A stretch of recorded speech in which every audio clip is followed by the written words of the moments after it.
ഇപ്പോൾ റെജി ലൂക്കോസ് കൂടെ നമ്മോടൊപ്പം ചേരുന്നുണ്ട്. ശ്രീ റെജി ലൂക്കോസ്, നോക്കൂ, ഇപ്പോൾ ഈ പുറത്ത് വന്നിരിക്കുന്ന ഒരു ശബ്ദരേഖ അത് നമുക്കങ്ങനെ തള്ളിക്കളയാൻ പറ്റുന്ന ഒന്നാണോ? ഇപ്പോൾ ഈ തൃശ്ശൂർ CPM ജില്ലാ സെക്രട്ടറി KV അബ്ദുൽ ഖാദർ പറഞ്ഞിരിക്കുന്നത് ഇത് വർഷങ്ങൾക്ക് മുൻപ് നടന്നതാണ് എന്നാണ്. എന്നാൽ പോലും ഈ വർഷങ്ങൾക്ക് മുൻപ് നടന്ന കാര്യമാണെങ്കിൽ പോലും അതിലൊരു നീക്കുപോക്ക് ഇന്നും ഉണ്ടായെന്ന് കരുതാൻ സാധിക്കുമോ? കാരണം ഈ കരുവന്നൂർ കേസിലൊന്നും ഇപ്പോഴും ഒരു നടപടി ആയിട്ടില്ലല്ലോ. അല്ല, ഇതിനെ അങ്ങനെയല്ല നമ്മൾ കാണേണ്ടത്. വർഷങ്ങൾക്ക് മുമ്പ് ആരോട് ഈ ശരത്ത് സംസാരിച്ച ഒരു ഓടിയാണ് ഇപ്പോൾ പുറത്തു വന്നിരിക്കുന്നത് എന്നാണ് പറയുന്നത്. പക്ഷേ ശരത്ത് എന്ന് പറയുന്നവരുടെ DYFIയുടെ ഉത്തരവാദിത്തപ്പെട്ട നേതാവ് യാതൊരു തെളിവുമില്ലാതെ ആരോടൊക്കെ സമന്നതനായിട്ടുള്ള കേരളം ആദരിക്കുന്ന SC മൊയ്തീനെ പോലുള്ളവരെന്നൊക്കെ പറഞ്ഞാൽ കേരളത്തിലെ പൊതുസമൂഹത്തിന് മുമ്പിൽ ഒരു തുറന്ന പുസ്തകമാണ്.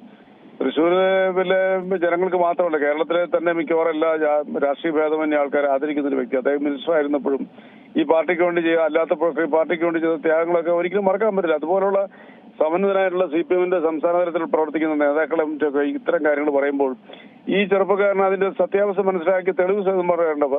ഈ ഇത്തരം കാര്യങ്ങൾ എന്താ പറയുക, വേറെ എന്തെങ്കിലും വ്യക്തിപരാഗത്തിന്റെ പേരിലോ അല്ലെ മറ്റെന്തെങ്കിലും ലക്ഷ്യത്തിന്റെ പേരിലൊക്കെ പറഞ്ഞതായിരിക്കാം. പക്ഷെ ഒരു ഉന്നത നേതൃത്വത്തിൽ പാർട്ടിക്ക് വേണ്ടി ത്യാഗം സഹിപ്പിച്ചവരെ കുറിച്ച് ഈ രീതിയിലൊക്കെ പറയുമ്പോൾ അത് ശ്രദ്ധിക്കേണ്ട. അതിനകത്തൊരു അസംബന്ധമെന്ന് മാത്രമേ പറയാൻ പറ്റുള്ളൂ. ഒരിക്കലും നമ്മളൊരു ആരോപണം പൊളിറ്റിക്സ് നിൽക്കുന്ന നല്ല നേതാക്കന്മാരെ കുറിച്ച് പറയുമ്പോൾ നമുക്ക് ഉത്തരവാദിത്വത്തോട് മാത്രമേ അത് പറയാൻ പറ്റത്തുള്ളൂ.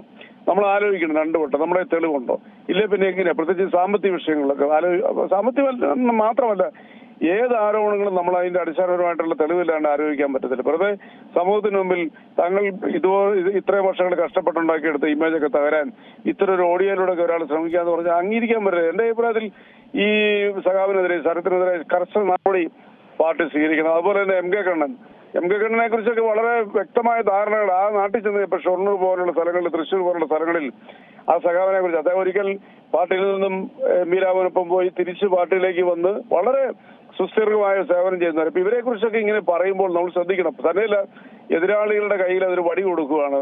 എതിരാളികളായിട്ടുള്ള മാധ്യമങ്ങളുടെ മുമ്പിൽ ഇതുപോലത്തുള്ള നേതാക്കന്മാരെ തേജോവധം ചെയ്യാനായിട്ടുള്ള ഒരു ടൂളായിട്ട് ഇവർ മാറുകയാണ്. ഇവരിപ്പോ ഓഡിയോ എന്ന് പുറത്തു വന്നു എന്നുള്ളത് വിഷയമല്ല.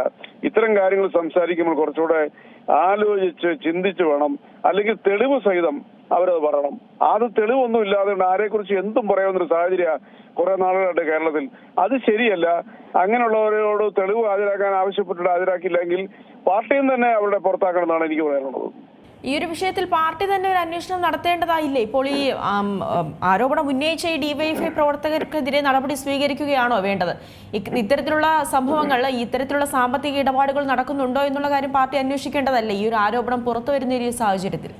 അല്ല, എന്ത് സാമ്പത്തിക ഇടപാടാണ്, ആരുമായിട്ടുള്ള ട്രാൻസാക്ഷൻ ആണ്, അല്ലെ വേറെ എവിടെ നിന്ന് ഇല്ലീഗലായി ട്രാൻസാക്ട് ചെയ്ത് എന്തെന്നും പറഞ്ഞുകൊണ്ട് പാർട്ടി അന്വേഷിക്കണം. അയാൾ പറയട്ടെ, ഇന്നൊരു തമ്മിൽ അവിഹിതമായിട്ടുള്ളൊരു ധാരണയാണ്, അല്ലെ ഇന്ന സ്ഥാപനത്തിൽ പൈസ വാങ്ങിച്ചു, അല്ലെങ്കിൽ ആരെങ്കിലും ഭീഷണിപ്പെടുത്ത വാങ്ങിച്ചു. അതൊന്നുമില്ലാതെ കൊണ്ട് അന്തരീക്ഷത്തിൽ പോയി എങ്ങനെയാ ഇത് അന്വേഷിക്കുന്നത്? അതാണ് ഞാൻ പറഞ്ഞത്. ഈ ആരോപണങ്ങൾ പറയുന്ന ആൾ അതിന്റെ തെളിവ് ചെയ്ത് അപ്പൊ ഇന്ന സ്ഥലത്ത് നിന്ന് ഇന്ന വ്യക്തിയോട് ഇന്ന കാര്യത്തിന് വേണ്ടിയിട്ട്, അല്ലെ പാർട്ടിക്ക് വേണ്ടിയിട്ട്, അല്ലെ സ്വകാര്യ കാര്യങ്ങൾക്ക് വേണ്ടി ഇന്ന സമയത്ത് ഇന്ന രീതിയിൽ പൈസ വാങ്ങിച്ചു, ഇതാണ് തെളിവ് എന്ന് പറയുകയാണെങ്കിൽ നമുക്ക് അന്വേഷിക്കാം. ഇതല്ലാതെ കൊണ്ട് എങ്ങനെ അന്വേഷിക്കും? ഇങ്ങനെ ആരെങ്കിലും ഫോൺ ചെയ്ത് പറയുവാണ് ഒരാൾ ഇങ്ങനെ ഇന്ന ആൾക്കാർ ഇങ്ങനെയൊക്കെ ഉണ്ട്, അവർക്ക് പല അവിഹിത ബന്ധങ്ങളുണ്ട്. എന്ത് ബന്ധമാണ് അതൊക്കെ സമൂഹത്തിൽ നമ്മൾ മനസ്സിലാക്കേണ്ടത്. സമൂഹത്തില് മാന്യന്മാരെ രാഷ്ട്രീയ പ്രവർത്തനം നടത്തുന്നത് ഏത് രാഷ്ട്രീയ കക്ഷിയിലാണെങ്കിലും ഒരു തെളിവില്ലാതെ കൊണ്ട് ഇങ്ങനെ ആരോപണങ്ങൾ ഉന്നയിക്കുക, എന്നിട്ട് അവരെ സംശയത്തിന്റെ നിഴലിലേക്ക് മാറ്റിവിടുക, അത് തെറ്റാണ്. എന്റെ അഭിപ്രായത്തിൽ ഈ തെളിവില്ലാത്ത ഒരു ആരോപണത്തിനും, കൃത്യമായ വ്യക്തമായ തെളിവില്ലാത്ത ഒരു ആരോപണത്തിന്റെ പേരിലും നമ്മൾ ഒരിക്കലും ഒരു വ്യക്തിയെ സംശയത്തിന് മുന്നേ കാണാൻ പറ്റത്തില്ല. തെളിവുള്ള ആരോപണമാണെങ്കിൽ തീർച്ചയായിട്ടും അത് പൊതുസമൂഹത്തിന് മുമ്പിൽ കൊണ്ടുവരികയും ചെയ്യണം. കാരണം പൊതുപ്രവർത്തകർ എപ്പോഴും വളരെ ട്രാൻസ്പെറന്റ് ആയിരിക്കണം. അവരുടെ ജീവിതം വളരെ ഓഡിറ്റബിളാണ് സമൂഹത്തിൽ. അപ്പൊ അത് ഈ രണ്ട് കാര്യങ്ങളും വസ്തുതാപരമായ കാര്യങ്ങൾ. അപ്പൊ ഇതിനകത്ത് ഈ ശരത് എന്ന് പറയുന്ന DYFIയുടെ ഉന്നത നേതാവ് ചെയ്തത് തെറ്റാണ്. അല്ല എങ്കിൽ അദ്ദേഹം അതിന്റെ തെളിവ് പുറത്തു വിടണം. അതുതന്നെ വർഷങ്ങൾക്ക് മുമ്പാണെന്നൊരു സംഭാഷണം എന്നാ പറഞ്ഞത്. അബ്ദുൽ ഖാദർ, ബഹുമാനപ്പെട്ട അബ്ദുൽ ഖാദർ ജില്ലാ സെക്രട്ടറി, അദ്ദേഹം അത് ക്ലിയറായിട്ട് പറയുകയും ചെയ്തു. പാർട്ടി ഉചിതമായ തീരുമാനം എടുക്കും. അതിന് കഴിവുള്ള പാർട്ടിയാണ് CPM. അതുകൊണ്ട് ഇതിനെക്കുറിച്ച് വലിയൊരു ഗൗരവമുള്ള വിഷയമായിട്ട് എനിക്ക് തോന്നുന്നില്ല. ശരി, വളരെയധികം നന്ദി ശ്രീ റെജി ലൂക്കോസ് പ്രതികരിച്ചതിന്. ഇടത് സഹയാത്രികനായ റെജി ലൂക്കോസാണ് നമ്മളിപ്പം പ്രതികരിച്ചത്. ഏറ്റവും പുതിയ വാർത്തകളും വിശേഷങ്ങളും വിരൽ തുമ്പിലറിയാൻ Zee മലയാളം ന്യൂസ് എല്ലാ ഡിജിറ്റൽ പ്ലാറ്റ്ഫോമുകളിലും ലഭ്യം.